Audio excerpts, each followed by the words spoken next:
Una po sa ating mga balita, umarangkada na ngayong araw ang paghimay ng Kamara sa panukalang 2026 national budget na nagkakahalaga ng higit 6.79 trillion pesos. At sa unang pagkakataon, may mga kasama ng civil society organizations sa budget deliberation. Si Mela Lesmora sa Sentro ng Balita Live. Angelic, tiniyak ng liderato ng Kamara na masusi nilang hihimayin ang panukalang pambansang pondo para sa susunod na taon para matiyak na ito'y tunay na tutugon sa pangailangan ng ating mga kababayan. Kaugnay niyan, umarangkada na nga ang budget deliberations dito sa Kamara kasama ang Development Budget Coordination Committee. Formal nang umarangkada ang deliberasyon ng House Committee on Appropriations ukol sa 6.793 trillion pesos na panukalang pambansang pondo para sa susunod na taon. Unang sumalang ang Development Budget Coordination Committee o DBCC na binubuo ng Department of Budget and Management, Department of Economy, Planning and Development, Department of Finance at Bangko Sentral ng Pilipinas. Sa kanilang ulat, ibinahagi ng mga kalihim at kinatawan ng mga nasabing ahensya ang economic situation ng Pilipinas ngayon, detalye ng proposed national budget at kung paano ito popondohan. Ayon kay House Speaker Martin Romualdez, sa mga susunod na araw at linggo, inaasahang patuloy nilang tututukan ang budget deliberations para matiyak na tunay itong tutugon sa pangailangan ng ating mga kababayan, alinsunod na rin sa direktiba ni Pangulong Ferdinand R. Marcos Jr. Sa hiwalay namang talumpati ni House Committee on Appropriations Chair Micaela Swansing, ibinahagi rin niya ang gagawin nilang diskarte at reforma para sa mas bukas na budget process. Sa unang pagkakataon, nandito rin nga sa panahon ngayon na bahagi ng mga reforma ito ng Kamara.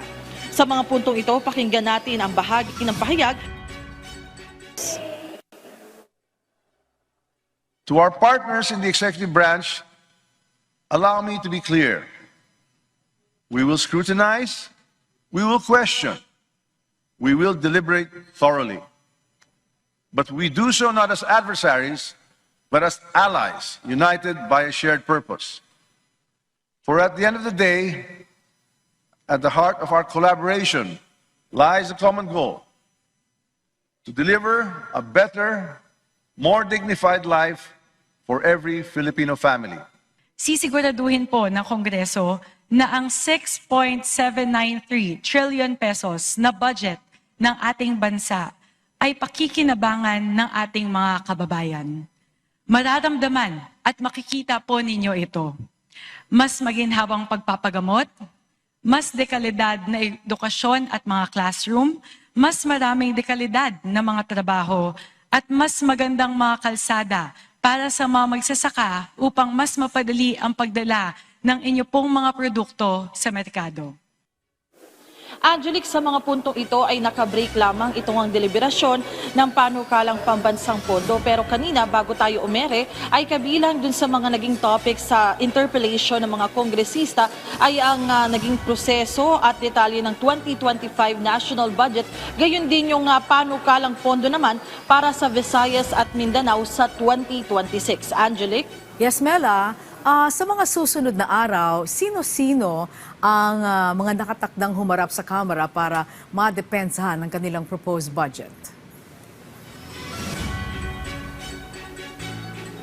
Angelic, sa umpisa kasi ng budget deliberations, una munang iniimbitahan yung DBCC nga, composed ng economic managers at susunod din yung mga iba pang income generating agencies ng pamahalaan. Tulad ng sa Wednesday nga, PAGCOR at PCSO yung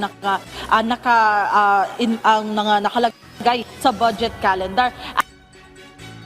Mga kababayan, una muna kasing natalakay yung nilalaman ng pambansang pondo at kung paano ito popondohan, kasi alam naman natin katulad sa mga susunod na sasalang yung PAGCOR at PCSO ay kabilang yan sa mga ahensya ng pamahalaan na nagkakaroon na nakakalikom ng pondo.